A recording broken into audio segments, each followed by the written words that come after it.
Greetings, Summoner. You might have heard of me before. My name is Garen. Let me tell you about my home. A strong, lawful kingdom with a prestigious military history.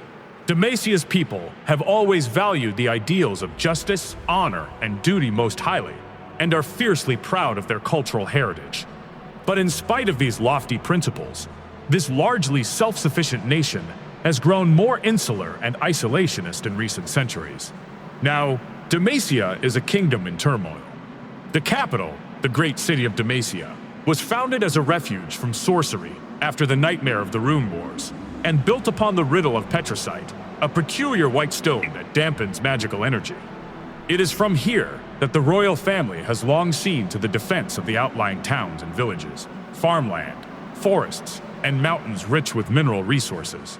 However, following the sudden death of King Jarvan IV, the other noble families have not yet approved the succession of his sole heir, young Prince Jarvan, to the throne.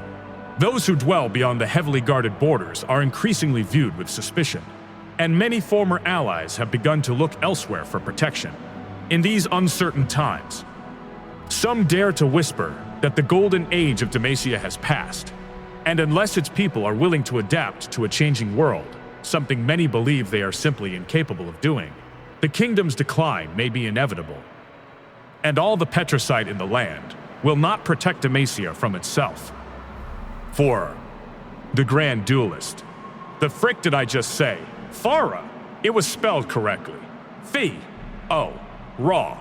Never mind, we may continue. As the youngest daughter of the noble Laurent family, Fiora seemed destined for a life as a political pawn, to be married off in Demacia's grand game of alliances. Secretly, I wish that would have been me. She is kind of hot, I won't lie. This did not sit well, and from an early age she deliberately defied every expectation placed upon her. Her mother had the finest craftsmen of Demacia fashion the most lifelike dolls for her to play with, but Fiora gave them to her maids and took up her eldest brother's rapier, forcing him to give her lessons in secret. Her father obtained a set of dressmaking mannequins for her personal seamstress to craft wondrous gowns, but Fiora merely used them to practice her lunges and ripostes. Despite her years of quiet resistance, a politically advantageous marriage was eventually arranged with an outlying branch of the Crown Guard family after her 18th birthday. Plans were set for a summer wedding. It would take place in the capital, and King Jarvan III himself was to attend. On that day, as the invited guests began to arrive, Fiora stood up and declared that she would sooner die than allow someone else to decide the course of her life. Her betrothed was publicly shamed by this outburst, and his family demanded satisfaction in the old manner, a duel to the death. Fiora immediately agreed, but her father Sebastian implored the king to intervene. Jarvan had done much to end such feuding among the nobility, but in this case his hands were tied. Fiora had already accepted. There was only one option left. Sebastian invoked his right to fight in her place. High Marshal Tiana Krongard likewise named the champion to fight for her kinsman, selecting a veteran warrior from the dauntless Vanguard. Sebastian's defeat seemed almost certain. The Laurent name would be ruined, and Fiora exiled in disgrace. Presented with so stark a choice, he made a decision that could damn his family for years to come. The night before the duel, he attempted to slip his opponent a draught that would dull his senses and slow his reactions, but he was caught in the act and arrested. The law was clear. Sebastian Laurent had broken the most fundamental code of honor. He would be humiliated upon the executioner's scaffold, hanged like a common criminal. On the eve of his death, Fiora visited his cell, but what passed between them remains a secret known only to her. The next day, Fiora approached the king's days in full view of the crowd. She knelt before him and offered up her blade. With his blessing, she would claim the Laurent name from her father, and justice would be served. The duel was blindingly swift, a dance of blades so exquisite that those present would never forget what they witnessed. Fiora's father was a fine swordsman in his own right, but he was no match for his daughter. They said farewell in every clash of steel, but in the end, Fiora tearfully buried her rapier in her father's heart. Solemnly, King Jarvan ruled that Sebastian had paid for his crimes in full. Fiora would be his successor. The quarrel between the families was resolved, and that would be an end to it. Even so, such scandals are not easily forgotten. Fiora took to her new duties at court with her customary clarity and directness, but found that rumors and gossip continued to follow her at every turn. She had usurped her brother's claims to the family name. What could this arrogant child bring to the great city of Demacia, but more strife and bloodshed, if she would not take a husband? Rather than demand more justice at the edge of her sword, Fiora instead turned to her Rider family, cousins and more distant relatives, with many renowned swordmasters among them, and silenced her critics by granting noble status to all in her household. Together, they were dedicated to the refinement of bladecraft within the kingdom. Dueling was an ancient art, but need not always end in death. And if any care to disagree with that notion, Fiora will be only too happy to test the strength of their conviction in combat herself. Galio. The Colossus. Yeah, Galio's a really fucking cool guy. I mean, have you ever stood in front of him? Humongous, that guy. Truly proud to have him as a member of our kingdom. Galio's legend begins in the aftermath of the Rune Wars, when countless refugees fled from the destructive power of magic. In the west of Valoran, a band of these displaced people were hounded by a vicious band of dark mages. Exhausted from days without rest, the refugees hid among the shadows of an ancient petrified forest, and their pursuers suddenly found their magic to be ineffective. It seemed the fossilized trees were a natural magic dampener, and any sorcery used within them would simply fail. No longer helpless, the refugees turned their swords on the dark mages and drove them from the land. Some decided that this sanctuary from magic was a gift from the gods. Others saw it as a fair reward for their terrible journey, but all agreed this should be their new home. As years passed, the settlers crafted items of protection from the enchanted wood. Eventually, they found it could be mixed with ash and lime to make petricite, a material with a powerful resistance to magic. It would be the foundation for their new civilization, forming the walls of the new kingdom of Demacia. For years, these petricite barriers were all the Demacians needed to feel secure from the threat of magic within the borders of their homeland. In the rare event that they needed to settle a conflict abroad, their military proved fierce and formidable. But when their enemies employed sorcery, Demacia's roaming army had little recourse. Somehow, they needed to take the security of their magic-dampening walls into battle. The sculptor Duran was commissioned to fashion some manner of petricite shield for the military, and 2 years later, the artist unveiled his masterpiece. While it was not what many were expecting, the winged statue Galio would become vital to the defense of the nation and serve as a symbol of Demacia across Valoran. Using a system of pulleys, steel sledges, and countless oxen, they would pull the great stone figure to the battlefield. Many would-be invaders simply froze at the sight of the awe-inspiring silhouette looming before them. The titan who ate magic inspired a kingdom and terrified those who opposed it. However, no one thought to consider what exposing the statue to such unpredictable energies might do. Demacia had been mired in battle with enemy forces in the Greenfang Mountains. A skilled order of war mages, known as the Arcane Fist, bombarded the Demacians with crackling bolts of raw mystical power for 13 days. Those who had survived this long felt their morale dwindling and huddled close to Galio. Just when their spirits could be brought no lower, a slow, deafening rumble shook the vale, as if two mountains were grinding against each other. As a great shadow grew above them, the Demacian soldiers steeled themselves for death. A deep voice bellowed from above. To the Demacians' astonishment, the sound came from the Colossus at their backs. Galio was moving and speaking entirely on his own. Somehow, the accumulation of absorbed magic had given him life. He threw himself in front of the Demacians, shielding them from attack after attack, absorbing each fresh bolt into his massive stone frame. Then Galio turned, bounded up the mountainside, and crushed every last one of the Arcane Fist into the craggy soil. The Demacians cheered. They were eager to thank the Petricite Sentinel that had saved them. But as quickly as he'd come to life, their fearsome protector had ceased moving, returning to his pistol, just as before. Back in the great city, this bizarre tale was told in hushed tones by the few who had survived the Battle of the Greenfangs, and was usually received with silent incredulity. That day passed into legend, perhaps a mere allegory of ancient days to help people through hard times. Certainly, no one would have believed that the Colossus continued to see all that transpired around him. Even while immobile, Galio retained consciousness, longing to experience the sensations of battle once again. He watched mortals pass beneath him, paying him tribute year after year. It puzzled him to see them disappear one by one as time rolled on. Galio wondered where they went when they vanished. Perhaps they were sent away to be mended, as he often was when he returned from war. As the years slipped by, Garen began to realize the sorrowful answer to his question. Unlike himself, the people of Demacia could not be repainted, or have their damage easily repaired. Mortals were frail, ephemeral creatures, and he now understood just how badly they needed his protection. Fighting had been his passion, but the people were now his purpose. Even so, Galio has been called to battle only a handful of times in all the centuries since. Demacia has begun to look inward, with magic becoming rarer in his world than it once was, and so the Petricite Colossus remains dormant, observing the world through the murk of his waking dreams. The statue's greatest hope is to be blessed by a magic so powerful that he will never be forced to sleep again.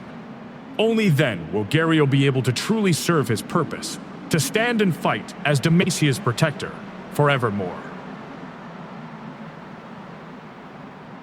Garen, the might of Demacia. Ha! Of course, that's me! Ha ha ha ha ha ha ha ha! Well, let me tell you about my past then. Born into the noble Kromgard family, along with his younger sister Lux, Garen knew from an early age that he would be expected to defend the throne of Demacia with his life. His father, Pieter, was a decorated military officer, while his aunt Tiana was sword captain of the elite Dauntless Vanguard, and both were recognized and greatly respected by King Jarvan IV. It was assumed that Garen would eventually come to serve the king's son in the same manner. The kingdom of Demacia had risen from the ashes of the Rune Wars, and the centuries afterward were plagued with further conflict and strife. One of Garen's uncles, a ranger knight in the Demacian military, told young Garen and Lux his tales of venturing outside the kingdom's walls to protect its people from the dangers of the world beyond. He warned them that, one day, something then comes to the Federals. Something would undoubtedly end this time of relative peace, whether it be rogue mages, creatures of the abyss, or some other unimaginable horror. As if to confirm those fears, their uncle was killed in the line of duty by a mage, before Garen turned 11. Garen saw the pain this brought to his family, and the fear in his young sister's eyes. He knew then, for certain, that magic was the first and greatest peril that Demacia faced, and he vowed never to let it within their walls. Only by following their founding ideals, and by displaying their unshakable pride, could the kingdom be kept safe. At the age of 12, Garen left the Kromgard home in High Silvermere to join the military. As a squire, his days and nights were consumed by training and the study of war, honing his body and mind into a weapon as strong and true as Demacian steel. It was then that he first met young Jarvan IV, the prince who, as king, he would one day serve, among the other recruits, and the two became inseparable.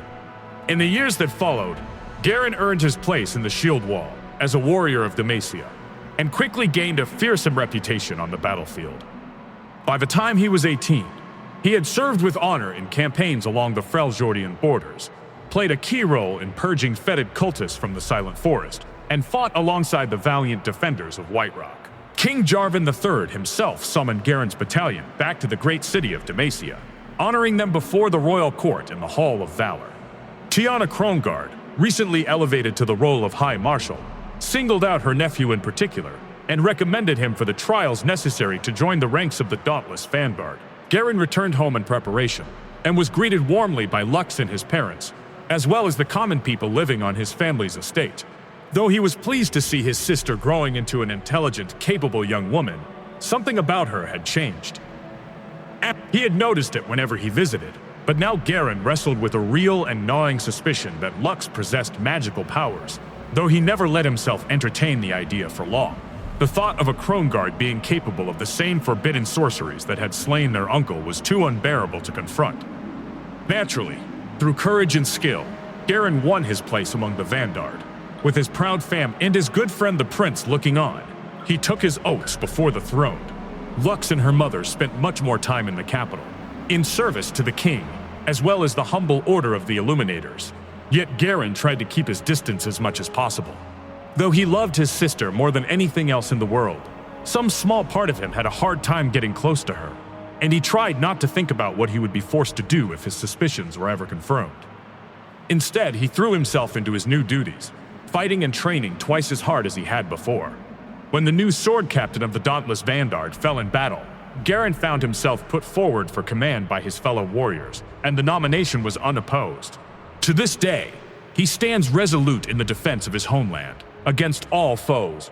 Far more than Demacia's most formidable soldier, he is the very embodiment of all the greatest and most noble ideals upon which it was founded. Jarvan IV, the exemplar of Demacia.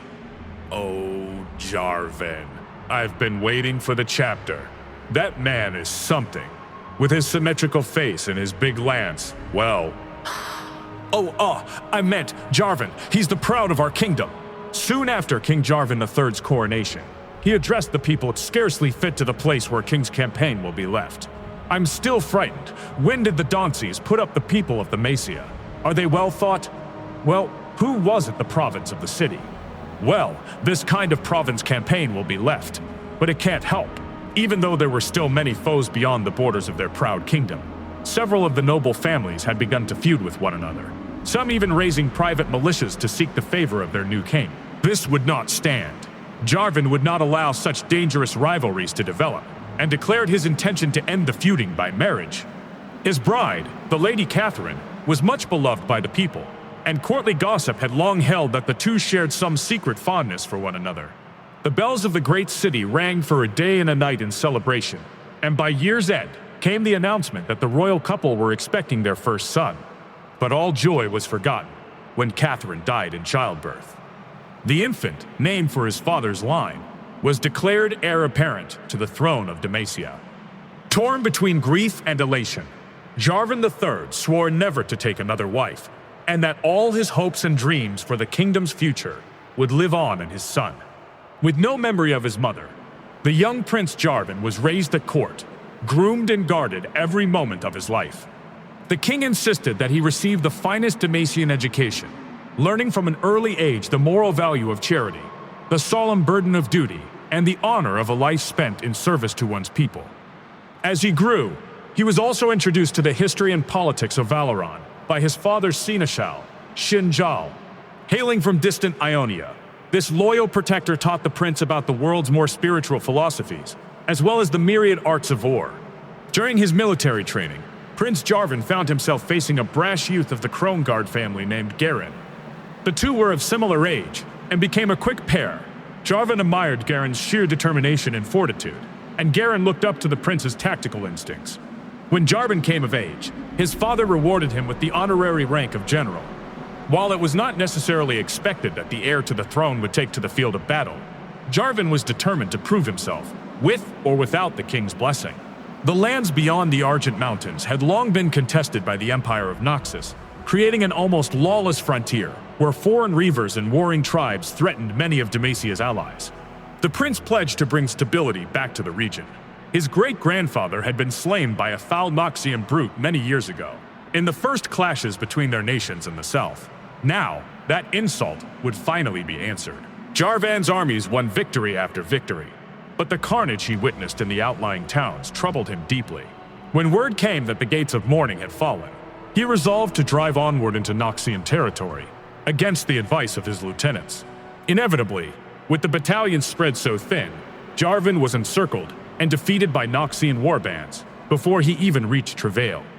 Refusing to surrender, the prince and a handful of other survivors fled into the forests, only to be hounded for days by enemy scouts.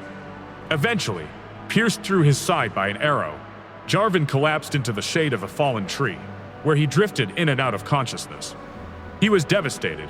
He'd had failed his family, his kingdom, and his brothers in arms. Doubtless, he would have died there alone, were it not for Shyvana. This strange, violent-skinned woman somehow carried Jarvan all the way back to Demacia, to the old castle at Renwall, where she proved herself a kind and worthy companion during his days of healing. At first taken aback by her outlandish appearance, the garrison commander could not deny that she had done a great service to the throne in saving Jarvan's life. Unfortunately, Shyvana was herself being pursued by the monstrous elemental dragon Viva. When the castle's watchman spotted the beast on the horizon, Jarvan saw a chance to redeem himself. As Shyvana prepared to meet the beast in the skies in her half-dragon form, the prince limped from his bed to marshal a garrison and reinforce the walls. He took up his lance and swore that they would return to the great city with the head of Yiva, or not at all. The battle was swift and deadly. When his men were driven in fear from their posts, it was Jarvan who rallied them. When they were wounded, it was Jarvan who directed heroes to their aid. The fell creature was slain by Shyvana, but it was the prince's leadership that had held the line. In that moment, Jarvan saw the true strength of the Demacian people, standing together as one in defense of their homeland, no matter their differences or misgivings. He promised Shyvana that she would always have a place among his guard, if she so chose. With the dragon's skull in tow, Jarvan journeyed to his father's court in triumph, Shyvana at his side. Though the king was overcome with emotion at his son's return, some of the gathered nobles quietly questioned the wisdom of allowing such a creature to stand with the prince, let alone serve as one of his protectors. Even so, Jarvan resumed his position within the military, also playing a key role in stately matters beyond the defense of the realm. With his friend Garen now sword captain of the elite Dauntless Vanguard, and Shyvana and the Renwall veterans training other border garrisons, the prince felt assured that Demacia could answer any emergent threat. But the kingdom itself was changing. The Demacia Seeker Order had gained support among the noble families, leading to widespread imprisonment of anyone in Demacia possessing magical talents. Fear of persecution quickly gave way to resentment, and finally rebellion. When mages attacked the great city, Jarvan was distraught to discover that his father, the king, had been killed. Although the prince's political stance toward mages has hardened significantly since then, he has yet to fully allay concerns over his suitability to rule. As such, he has taken the counsel of many prominent nobles, including Garen's aunt, High Marshal Tiana Krongard, and pledged to heed their wisdom and experience in the days ahead, for he must examine his own conscience and allegiances carefully if he is ever to come into his inheritance and be crowned King Jarvan IV of Demacia. Kayle, the righteous man. Big, impressive wings are so frickin' cool. As the Rune Wars raged, Mount Targan stood as a beacon against the oncoming darkness. Kayle and her twin sister Morgana were born beneath that light. Their parents, Mihira and Killam, began the perilous climb in search of the power to save their tribe from destruction. Even when Mihira learned she was with child, she pushed onward. At the mountain summit, she was chosen as a divine vessel for the aspect of justice, wielding a sword that blazed with a fire brighter than the sun. Not long after, the twins were born. Kayle, the elder by a breath, was as bright as Morgana was dark. But Mihira had become a fearsome warrior, far greater than any mortal. Killam began to fear her new divinity, and the sorcerous enemies that were drawn to her light. He resolved to take the girls out of harm's way, journeying across the Conqueror's Sea, to a settlement where the land itself was said to offer protection against magic. In their new homeland, Killam raised the twins, their temperaments growing more different with each passing day. Kayle was precocious, often arguing with the settlement's leaders about their rules. She had no real memory of her mother's powers, but knew the laws were meant to keep them all safe. Her father rarely spoke of such things, but Kayle was certain Mihira had saved them by ending the Rune Wars on some distant battlefield. When the twins were teenagers, a streak of flame split the sky. A sword smoldering with celestial fire struck the ground between Kayle and her sister, breaking in two. Killam was distraught when he recognized the blade as Mihira's. Kayle eagerly snatched up one half of the weapon, feathered wings springing forth from her shoulders, and Morgana cautiously followed her example. In that moment, Kayle felt more connected to her mother than ever, certain that this was a sign she was alive and wanted her daughters to follow the same path as her. The people of the settlement believed the girls had been blessed by the stars, destined to protect the fledgling nation of Demacia from outsiders. These winged protectors became symbols of light and truth, and were revered by all. Kayle fought in many battles, flying at the head of the growing militia, and imbuing the weapons of the worthy with her own sanctified fire. But in time, her pursuit of justice began to consume her. Seeing threats within and without, she founded a Judicator order to enforce the law, and hunted down rebels and reavers with equal fervor. But there was one person she softened her judgment toward. To the dismay of her followers, Kayle allowed Morgana to rehabilitate wrongdoers who appeared humble enough to admit their guilt. Kayle's protege, Ronus, was the most disapproving of all. He swore to do what Kayle would not, and attempted to imprison Morgana. Kayle returned to find the people rioting, and Ronus dead. Consumed by rage, she looked down upon the city and summoned her divine fire to cleanse the city of its sins. Morgana flew up to meet her, raising her blade. If Kayle was to purge the darkness she saw in mortal hearts, she would have to start with her own sister. The two battled across the heavens, each matching the other's terrible blows and striking the buildings beneath them to rubble. Abruptly, the fight was halted by their father's anguished cry. Kayle watched Killam die in her sister's arms, a senseless victim of the violence that had overtaken the city that day.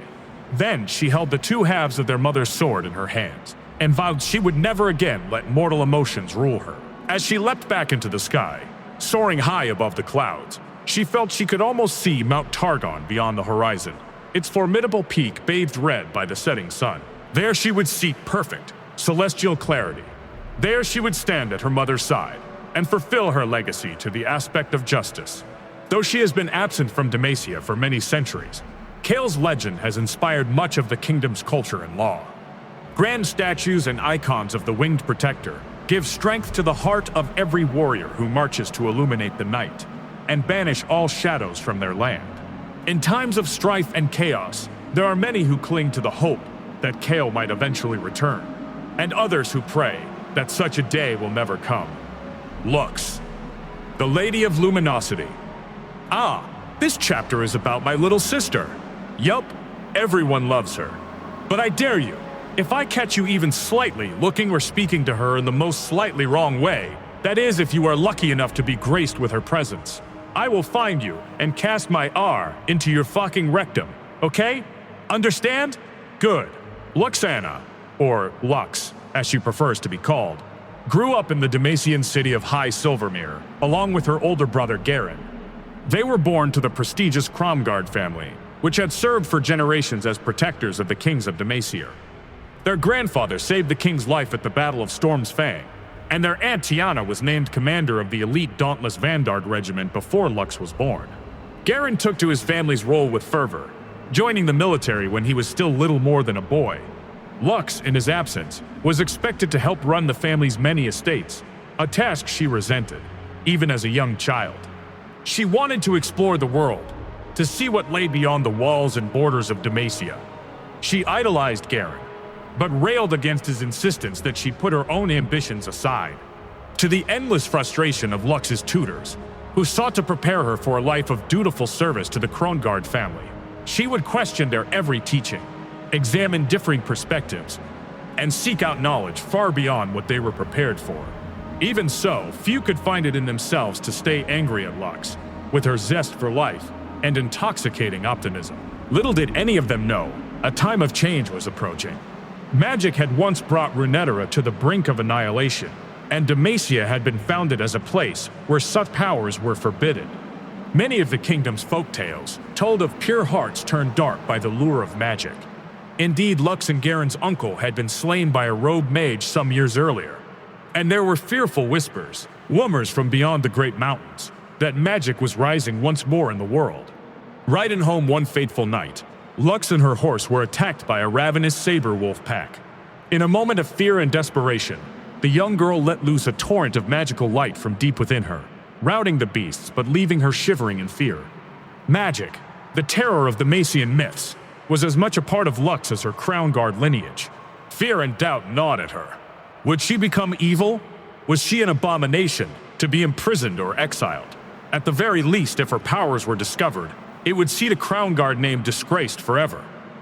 With Garen spending more time away from High Silvermere, Lux found herself alone in the halls of their family home.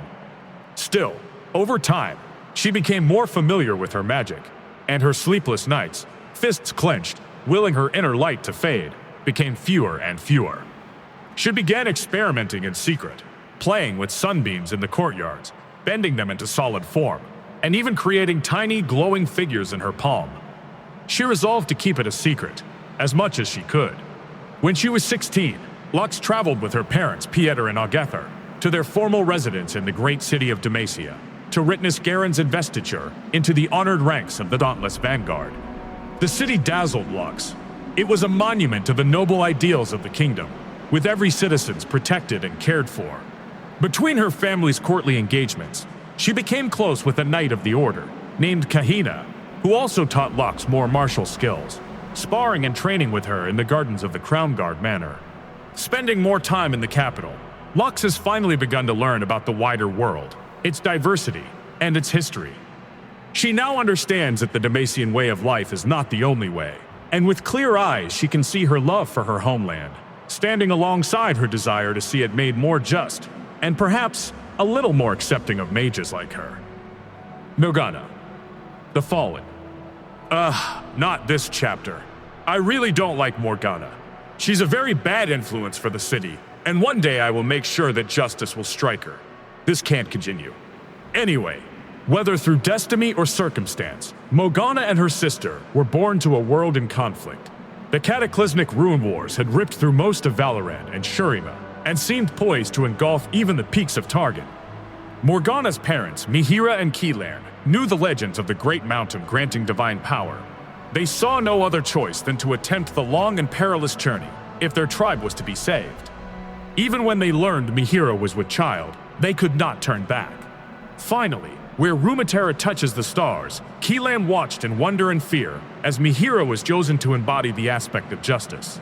The couple returned not only with the salvation they sought, but twin daughters, Morgana and Kayle. However, the celestial power that claimed Mihira began to overshadow her mortal personality and affections. She would often push the girls into their father's arms, abandoning them to answer battle's call. For many months, uncertainty gnawed at Kayle. The war still raged on countless fronts, and his beloved wife was slipping away. Fearing for his daughter's safety, he waited for Mihira to leave once more, then fled Targon with them both. Though their destination did not yet have a name, it would become known as a haven from magic and persecution, the kingdom of Demacia. There the twins grew different as day and night. While Kayle studied the settlement's growing set of laws, dark-haired Morgana became troubled by their distrust of new arrivals. Knowing what it was to be a refugee, she wandered the wilds, talking to wayward mages and others cast out for the dangers they might bring. At home, she felt her father's heartbreak at leaving Mihira behind, and grew bitter at her mother for causing such pain. Morgana's fears that she and Kayle might carry some remnant of the Aspect's power were eventually confirmed, when a great blade wreathed in shadow and starfire fell from the heavens. As it pierced the ground, splitting in two, feathered wings burst from the girls' shoulders.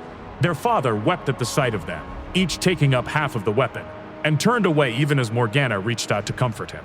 While Kayle embraced their new calling, rallying an order of judicators to enforce the laws, Morgana resented her gifts until the night their settlement was raided. Kayle found himself surrounded as the fighting spread. In that moment, Morgana rushed to shield him, burning his attackers to ash. Together, the sisters saved countless lives and were hailed as the winged protectors of Demacia. But Kayle grew more extreme in her ideologies, and Morgana increasingly found herself pleading the case of those who wanted to atone for their crimes.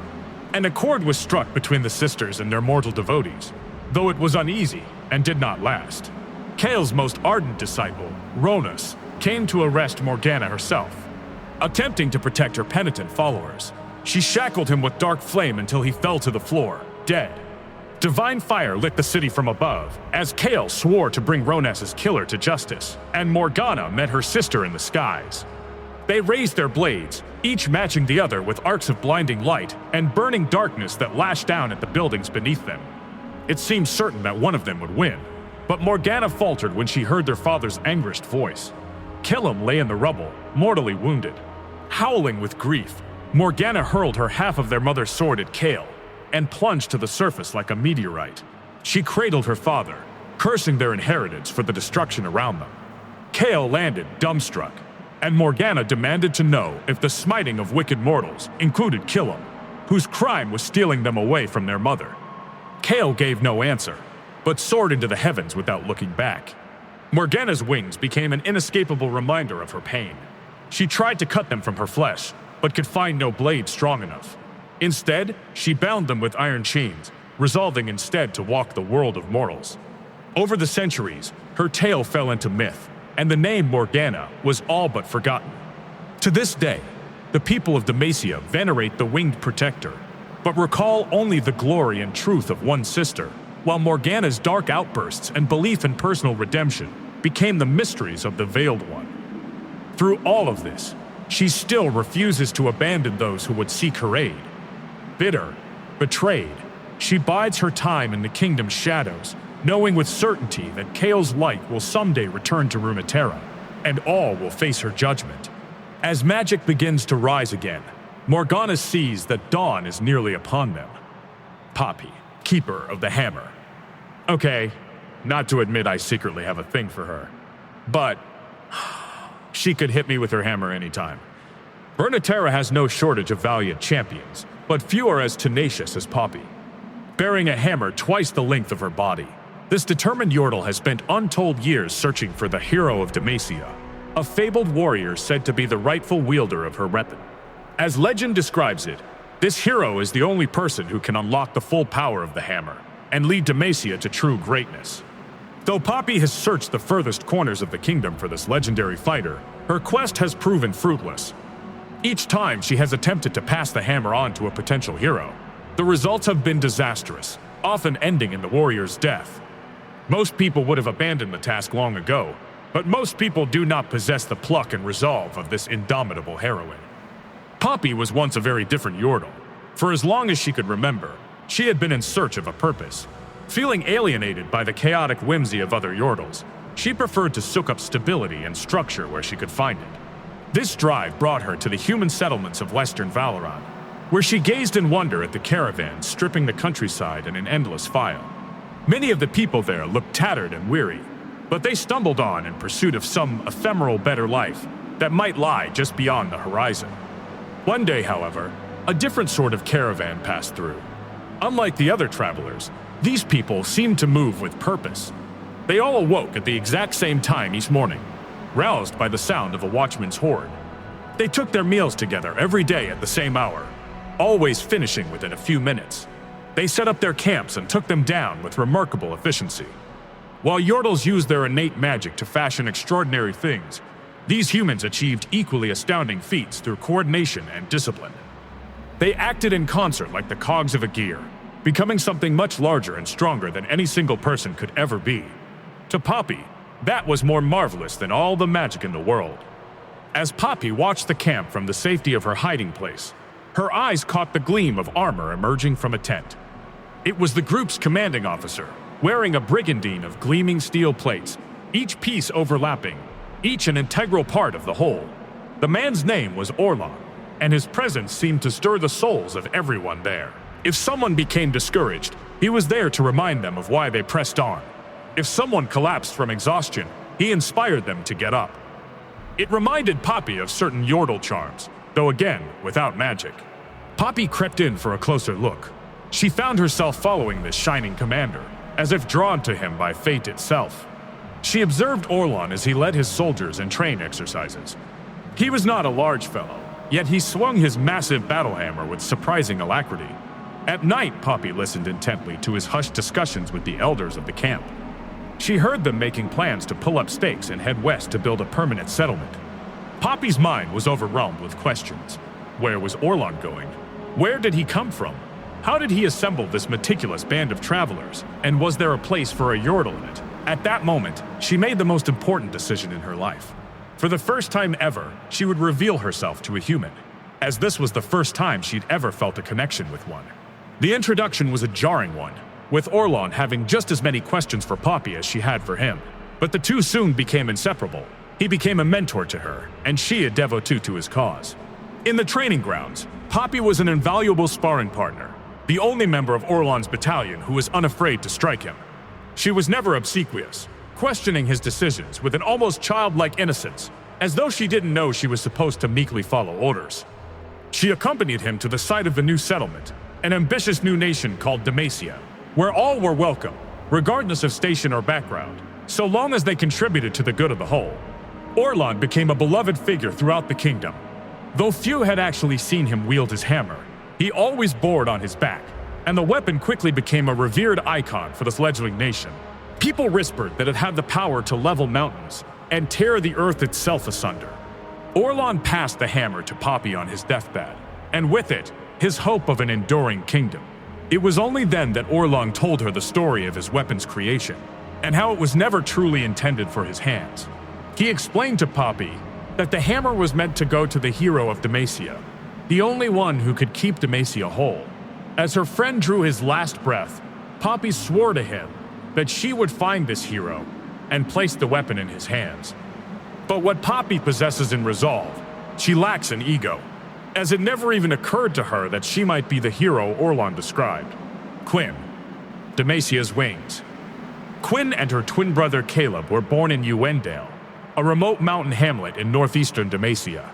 It was a thriving village of hunters and farmers, protected by rangers who patrolled the wilderness and drove off any dangerous creatures wandering down from the high peaks. When the twins were still young, King Jarvan IV visited Uendale on a tour of his kingdom. Quinn and Caleb, thrilled at the pageantry of the knights and his entourage, resplendent in their gleaming armor. Their father, a weaponsmith in the village, later saw them pretending to bravely defend the land themselves and fashioned simple weapons for them to play with. But as they grew, they spent every moment they could outdoors with their mother, a warden among the local rangers. She taught them how to survive in the wilds, how to track beasts, and most importantly, how to fight. Quinn and Caleb became a formidable team. With her keen eye for trails, his skill at baiting their prey, her aim with a bow, and his prowess with a hunting spear. But one expedition ended in tragedy.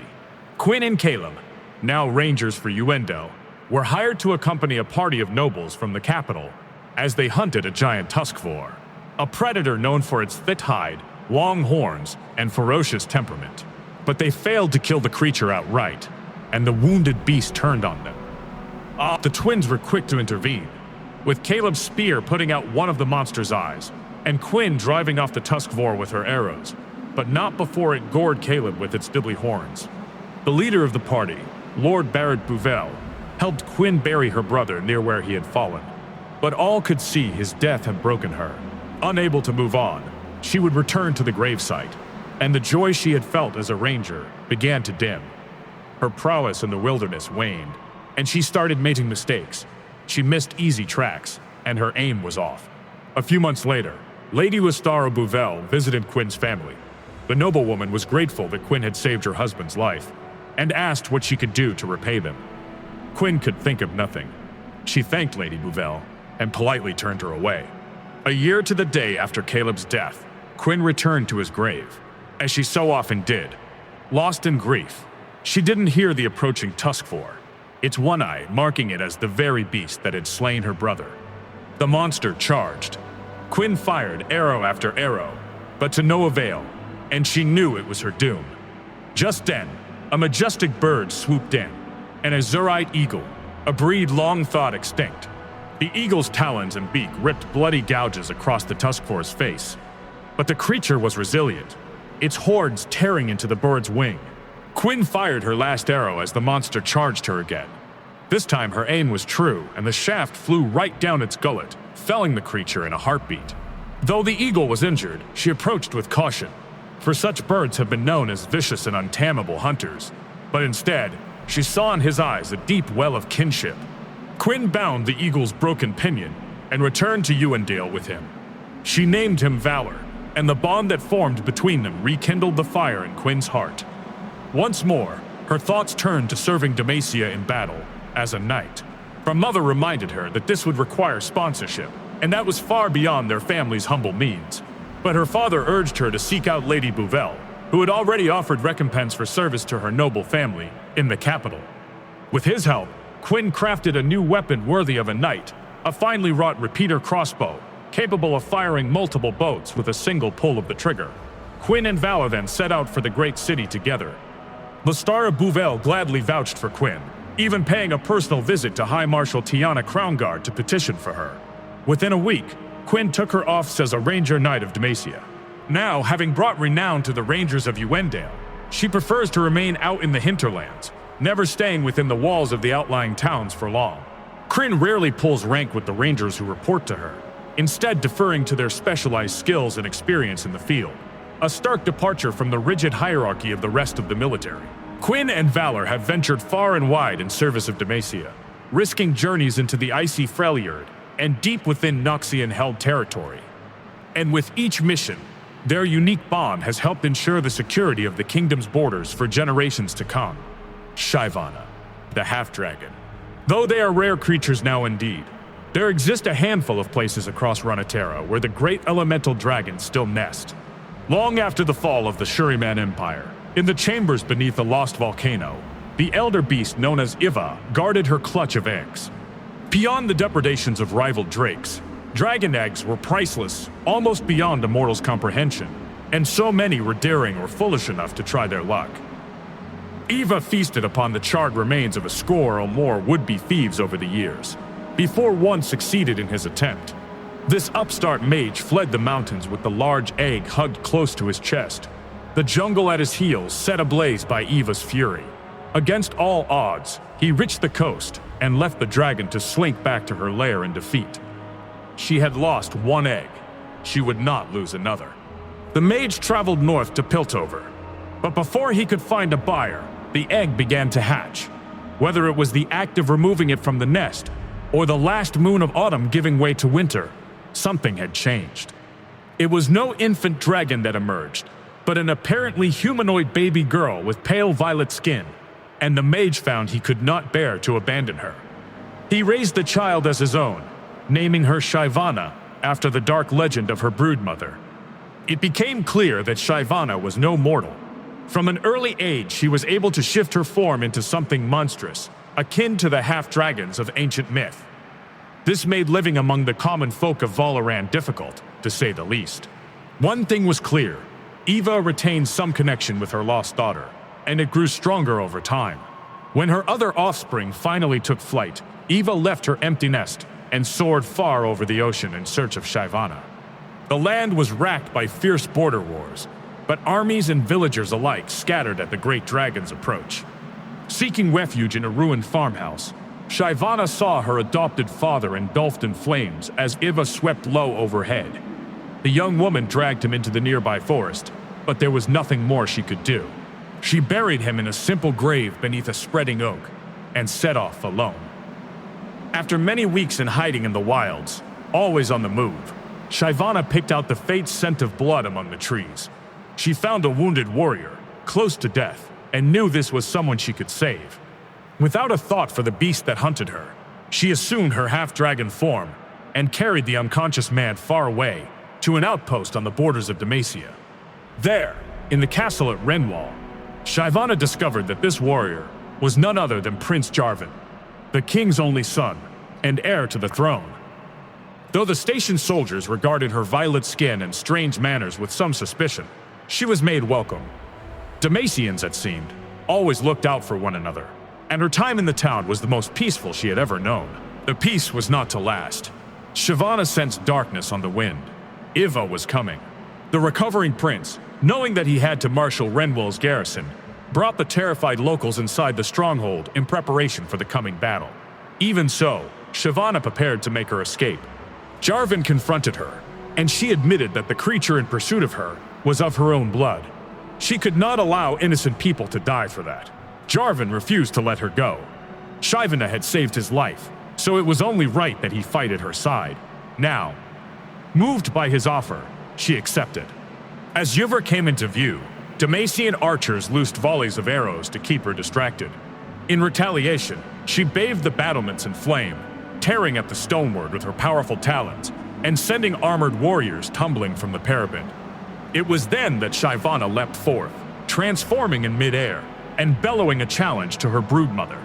In a sight seldom witnessed in Valoran since the Rune Wars, the two dragons clashed, tooth and claw, in the skies over Renwall.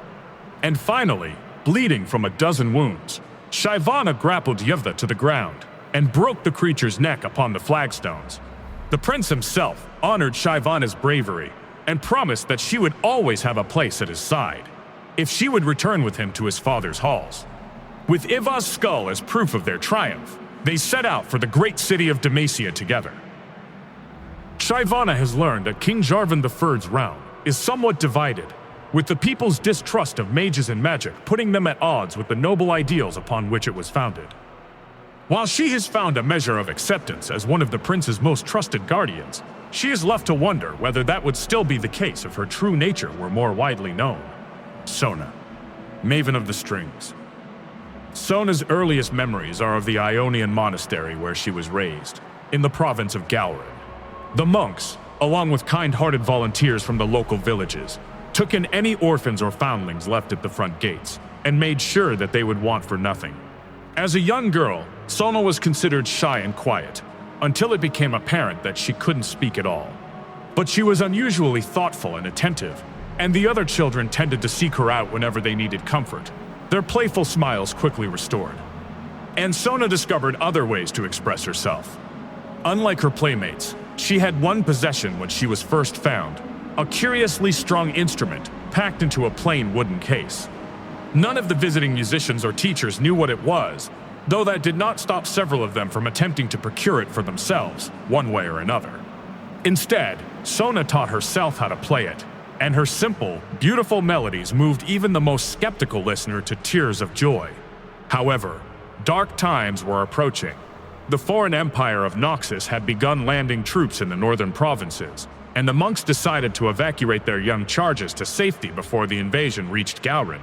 After their caretakers struck a deal with a Demacian trader, Sona and a handful of her friends found themselves bundled onto one of the last ships to escape before the Noxian blockade of Ionia's western coast. She looked back in anguish, knowing that she would not be able to return for many years, if at all. After months at sea, they arrived in Demacia, a strange, dour land where magic was widely distrusted. Their monks were called illuminators, and they worshipped no gods or spirits, yet still placed great value on showing kindness to strangers and the needy. So it was that Sona was taken in by the Bouvet family. Lord Barrett and his wife, Listara, were prominent supporters of the Illuminator Order and renowned patrons of the arts in a great city. Sona became like a sister to their daughter, Kahina, and Listara in particular grew very attached to her. The Demacian language was often difficult to learn, but the Bouvelles developed a personalized sign language that enabled Sona to communicate easily with her new family and their friends. Yet she yearned to express so much more. To show her appreciation to her adopted countrymen, she decided to use her gift to delight and soothe them, and return to her music with renewed passion. Soon, word spread of her virtuoso talents. Her performances captivated audiences, bringing them from sorrow to bliss, from righteous martial pride to almost exquisite peace. And Lestara became intrigued by the mysterious instrument that made this possible. Delving deep into the libraries of the Illuminators, she came to believe it was one of the fabled Etwalls, wondrous artifacts dating back thousands of years before Demacia's founding, and now exceedingly rare in the world. If that were true, then this was an object of magic, and Sona's preternatural connection to it was a dangerous gift indeed. Lestara urged her to keep it secret, to avoid bringing unwanted attention from the Demacian mages. Sona obeyed, though she wondered how something that brought people peace could be seen as a threat. Some years later, Lord Barrett Brevel was slain fighting Noxus at the Gates of Morning. When Kahina took up her father's blade in military commission, the heartbroken Lestar decided the time had come for Sona to return to Ionia, and the two of them withdrew from all courtly engagements to make the journey together. In the war's aftermath, a great restoration was underway across the First Lands, but the people were much changed by what they had endured, and Sona realized there was no longer any place for her. Saying farewell to Ionia once again, she went back to Demacia with Lestara. Even so, her chosen homeland is not without its own problems. In the wake of King Jarvan III's assassination, the Demacia Seekers have gained significant power, and many innocent citizens are persecuted for any supposed connection to magic. As a child of two wildly different cultures, Sona increasingly finds herself at odds with her family's political allegiances. With Eatval in hand, her melodies now serve not only to provide comfort, but also to defend what she knows is right and just. Sylas, the Unshackled. Man, not this guy. I told him so many times to stay away from my sister, but he just won't listen. I will put this guy into his place. One day, I swear. As a mage born to a poor Demacian family, Sylas of Dregborn was perhaps doomed from the start. Despite their low social standing, his parents were firm believers in their country's ideals. So, When they discovered their son was afflicted with magical abilities, they convinced him to turn himself in to the kingdom's Mayseekers. Noting the boy's curious ability to sense magic, they used Sylas to identify other mages living among the citizenry. For the first time in his life, he felt he had a future, a life in service to his country, and he performed these duties faithfully. He was proud, but lonely, forbidden from associating with anyone but his handlers. Through his work, Sylas began to notice that magic was far more prevalent than Demacia cared to admit. He could sense glimmers of hidden power even among the wealthy and prominent, some of whom were the most outspoken decriers of mages. But while the poor were punished for their afflictions, the elite seemed above the law, and this hypocrisy planted the first seeds of doubt in Sylas's mind. Those doubts finally bloomed in one deadly, fateful event, when Sylas and his handlers encountered a mage living in hiding in the countryside. After discovering it was only a young girl, Sylas took pity on her. When he tried to shield the child from the Macia Seekers, he accidentally brushed against her skin. The girl's magic rushed through Sylas's body, but rather than killing him, it shot forth from his hands in raw, uncontrolled bursts. It was a talent he did not know he possessed, and it resulted in the deaths of 3 people, including his Macia Seeker mentor. Knowing he would be called a murderer, Sylas went on the run, and quickly gained notoriety as one of the most dangerous mages in Demacia. Indeed, when the Macia Seekers found him, they showed no mercy. Though he was still just a youth, Sylas was sentenced to life imprisonment. He languished in the darkest depths of the Macia Seeker compound, forced to wear heavy shackles of magic-dampening petricite. Robbed of his arcane sight, his heart turned as hard as the stone that bound him, and he dreamed of vengeance on all who had put him there. After 15 wretched years, a young volunteer from the Illuminators named Luxana began to visit him. Even with his shackles, Sylas recognized her as a singularly powerful mage, and over time, the two forged an unusual and secretive bond. In exchange for Sylas's knowledge of the control of magic, Lux educated him about the world outside his cell, and brought him whatever books he desired. Eventually, through careful manipulation, he convinced the girl to smuggle a forbidden tome into his cell, the original writings of the great sculptor Duran, detailing his work with petricite. The work revealed the secrets of the stone to Sylas. It was the foundation of the Macia's defenses against harmful sorcery, but he came to see that it did not suppress magic, but absorb it. And if the power was held within the petricite, Sylas wondered, could he release it? All he needed was a source of magic, a source like Lux. But she never visited Sylas again. Her family, the immensely powerful Crown Guards, had learned of their contact and were furious that Lux had broken the law to help this vile criminal. Without explanation, it was arranged for Sylas to be executed. On the scaffold, Lux pleaded for her friend's life, but her cries fell on deaf ears. As the headsman pushed past her to raise his sword, Sylas managed to touch Lux. As he had predicted, her power surged into the petricite shackles, ready for him to unleash. And with that stolen magic, Sylas blasted his way free, sparing only the terrified young Chrome Guard. He left the Macier compound not as an outcast, but as a new, defiant symbol of the broken and persecuted in Demacia. While traveling the kingdom in secret, he amassed a following of exiled mages. However, perhaps he always knew that even their combined power would not be enough to succeed in toppling the throne. Which is why, with a band of his closest followers and several hardy oxen, Sylas eventually journeyed over the northern mountains to the frozen tundra of the Freljord. There he seeks new allies and the great elemental magic of ancient legend, so that he might return to Demacia and demolish the oppressive system that has made him and his fellow mages suffer for so long. Vayne, the Night Hunter. Oh wow, that's a long chapter. I didn't expect that. Well, make yourselves ready. Shauna Vayne is a deadly, remorseless monster hunter who has pledged her life to finding and killing the demon who murdered her family. Armed with her wrist-mounted crossbows and a heart full of vengeance, Vayne is only truly happy when she's slaying practitioners or creations of the dark arts. But as the only child to a wealthy Demacian couple, Vayne enjoyed an upbringing of privilege. She spent most of her childhood indulged in solitary pursuits, reading, learning music, and avidly collecting the various insects found on their manor's grounds. Her parents had traveled across Runeterra in their youth, but settled in Demacia after Shauna's birth, because more than any place they'd found, Demacians looked out for one another. Shortly after Vayne's 16th birthday, She returned home from a midsummer banquet and saw something she would never forget.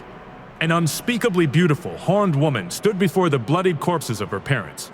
Vayne screamed in agony and terror. Before disappearing, the demon looked down at the young girl and flashed her a terrible, lustful smile. Vayne tried to brush the bloody hair out of her mother's eyes, but that haunting smile lingered in her mind, growing and consuming her. Even as she shakily smoothed her father's eyelids closed, his mouth still agape, frozen in his last horrific moments of confusion, the demon's smile seeped through her thoughts. It was a smile that would fill Shauna's veins with hatred for the rest of her days. Vayne tried to explain what happened, but no one truly believed her. The thought of a demon on the loose, in the well-defended magic-averse kingdom of Demacia, of all places, was too far-fetched to consider. Vayne knew better. She knew from the demon's smile the enchantress would strike again. Even Demacia's tall walls couldn't keep dark magic from creeping through the cracks. It may disguise itself as subtleties or keep to shadowed corners, but Vayne knew it was there, and she was done being afraid. Vayne had a heart full of hatred, and enough coin to outfit a small army, but where she would go, no army dared follow.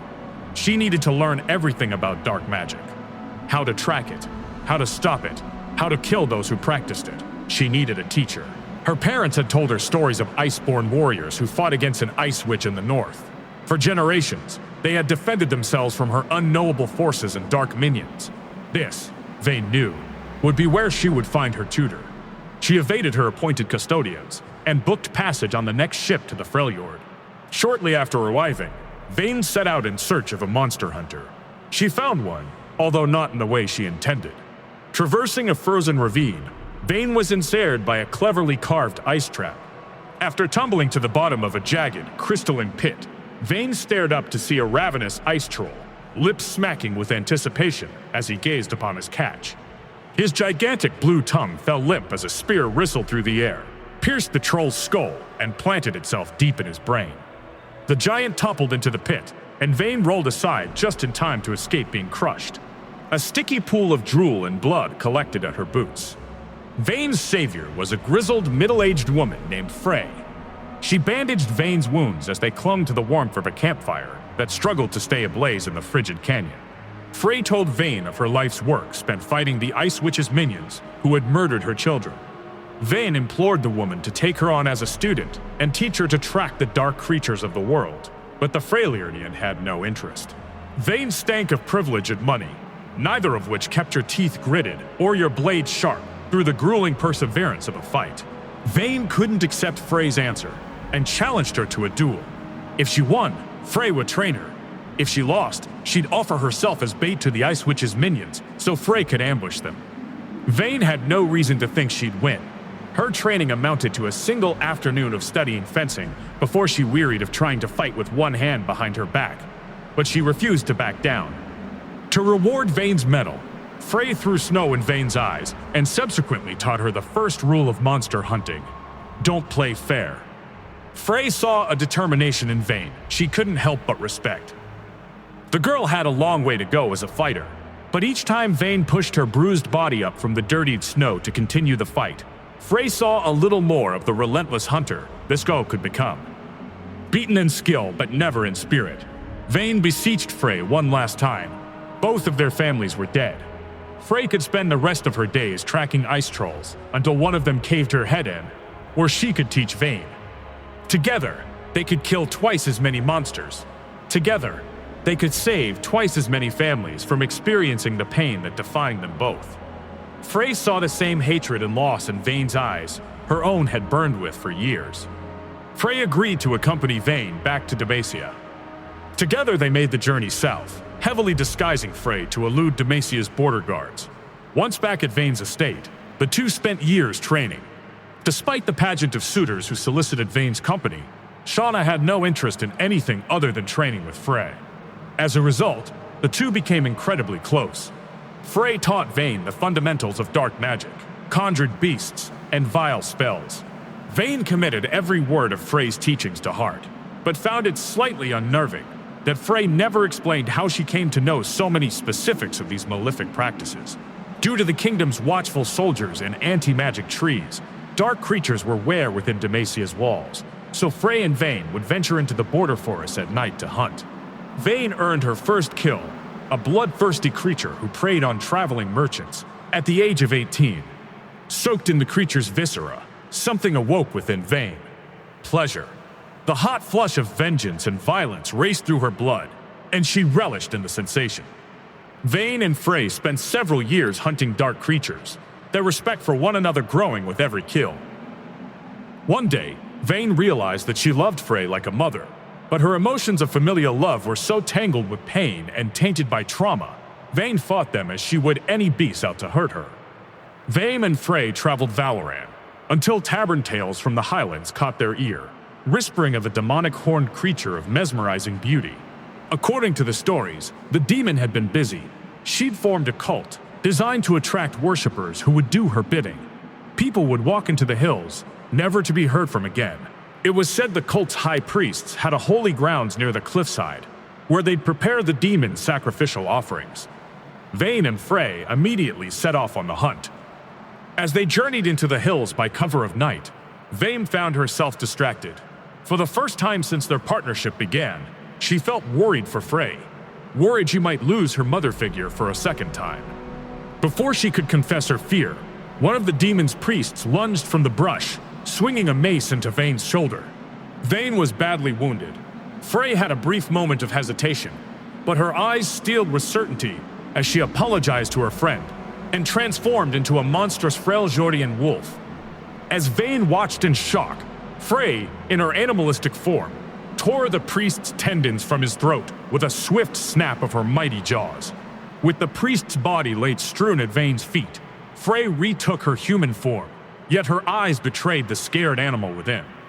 She explained that after the death of her family, she had become a shaman, inviting the curse upon herself in order to gain the power to change shape and fight against the Ice Witch.